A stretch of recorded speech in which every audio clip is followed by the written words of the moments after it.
ni Real Talk ni Congressman Colonel Busita, si Senator Rapi Tulfo.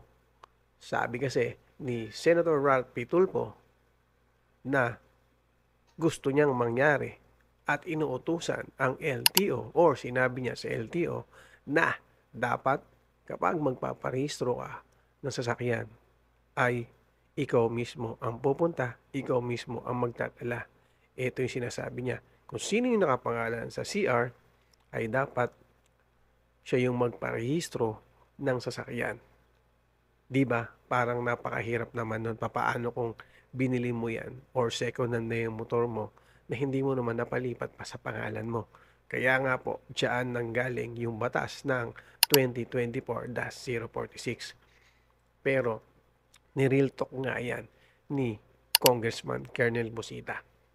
Paano kung isa kang senador, isa kang congressman, isa kang mayor, o isa kang politiko, mga malaking tao at pinakita mo sa LTO yung papel na yan, ano lang ang sasabihin ng LTO? Ay sige po, kami na po ang bahala. Kasi nga, senador yan eh. Kasi nga malaking tao yan. Pero kapag tricycle driver, sige asikasuhin mo yan. Yan ang real talk ni Congressman Colonel Busita. Sa tingin niyo mga kaibigan, tama ba yung real talk ni Congressman Colonel Busita? Sa totoo lang mga kaibigan, ngayon, marami sa atin mga rider na may hawak ng motor pero hindi naman talaga saan lang nakapangalan yung mga motor na ginagamit nila kasi nga binili niya second hand, yung iba sa buy and sell nga binili, at yung iba pa naman ay dun sa kasa or mga reposes. So, paano nung gagawin natin dyan kung gusto nga ni Senator Rapi Tulfo na dapat ay yung mismong owner ang magparehistro ng sasakyan. So, doon nga nabuo yung RA 2024-046. Kasi nga, doon sa RA 046, mga kaibigan, sa mga hindi po nakakaalam, dapat 5 days lang, may report mo na sa LTO na nabenta mo yung sasakyan at dapat 20 working days. Kapag ito ay napanotaryo, ay dapat mapalipat mo na sa pangalan mo. Kung hindi, ay magmumulta ka ng 20,000 pesos. So, mabigat po yun. 20,000 sa seller, 20,000 sa buyer. Yun ang gustong mangyari ng batas na 2024-046. And then, katatapos lang din po ng mga meeting nila na may mungkahi po si Colonel Busita na kung po pwede, kung wala naman po yung alarma, hindi po yan nakaw, hindi po yan sangkot sa aksidente, baka pwede bigyan na po ng PNP permit o HPG permit yung motor na yan para po ito ay maparehistro. At kaya real talk din mga kaibigan. Totoo naman, marami sa atin nagpaparehistro na hindi naman nakapangalan sa atin ang motor.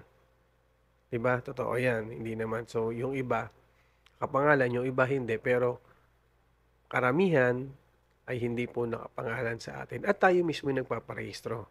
Kasi ang kailangan lang naman, kapag tayo ay nagparehistro ng ating sasakyan o yung sasakyan na ginagamit natin, ay Xerox o photocopy ng CR at OR. Kasama na rin po dyan yung emission testing. Yun lang naman ang kailangan, yun ang gusto lang naman ni LTO. Pero kung na masusunod ang batas o yung gustong mangyari ni Senator Rapi Tulfo, dapat daw yung mismong may-ari kung sino nakapangalan, siya mismo ang magpaparehistro.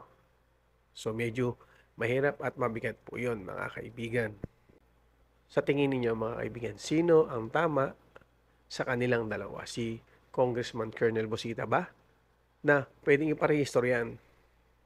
O si Senator Rapi Tulfo na dapat kailangan yung mismong may-ari ang magparehistro ng sasakyan. So mga kaibigan, pag-usapan natin sa comment section kung sino sa kanila ang sa tingin ninyo ay dapat na pakinggan po natin. Paalala lang ulit mga kaibigan, kung bibili po tayo ng second hand na motor, siguraduhin nyo po na meron kayong hawak na original na certificate of registration meron din po kayong hawak na deed of sale. Mas maganda po, ito po ay yung close o yung tinatawag natin na absolute sales. Ibig sabihin po niyan, ito po ay pwedeng ipanotaryo. Hanggat maaari po ay iwasan natin ang open deed of sale kasi po, totoo naman, ang batas na 046 ay suspended po lamang. Pero yan po ay matutuloy. Paano po nalip na yan or nawala ni suspension yan, sigurado po ay matutuloy at mahihirapan po yung mga sasakyan o yung mga taong bumili ng second-hand na motor na naka-open date of sale. Okay? So, tandaan nyo mabuti. Ang sinabi ko na kailangan original, yung certificate of registration, meron po tayong deed of sale na pwedeng ipanotaryo at kailangan meron po tayong 2 valid IDs ng first owner. Mas maganda po yung walang expiration. Okay? Yun lang. Maraming salamat po. And sana nakatulong ang video na to. Bye-bye. Thank you.